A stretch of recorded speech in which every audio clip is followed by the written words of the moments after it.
आप सबको हमारा तरफ से नमस्कार व प्रणाम बा। तो हम शोभा पांडे आप सबके बीच में बहुत सुंदर प्यारा सा लोकगीत लेके आइल बानी। बहुत सुंदर बा, प्यारा बा, जरूर सुनब जा।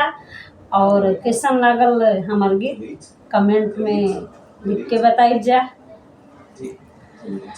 अरे टिकवा एगो मंगवनी पियावा काहे बोलेलो डांट के।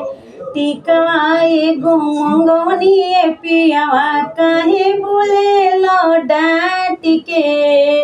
ई बदला हमरा के लेबो हम मारब उछल के लात से। ई बदला हमरा के लेबो मारब उछल के लात से। सड़िया एगो मंगवनी पियावा काहे बोलेला डांट के। सड़िया एगो मंगवनी पियावा काहे बोलेला डांट के। ई बदला हमसे जिया पर लेबो मारब उछल के लात से।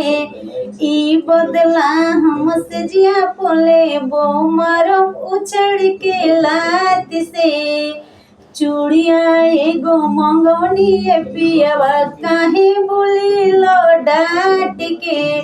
चूड़िया एगो मंगवनी पियावा काहे बोलेला डांट के।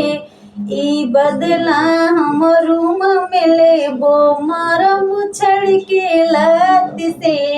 ई बदला हम कमरा में लेबो मारब उछल के लात से। अरे पायल एगो मंगवनी पियावा काहे बोलेला डांट के।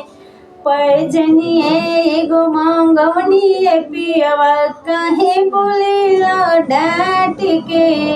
ई बदला हमरा के लेबो मारब उछल के लात से।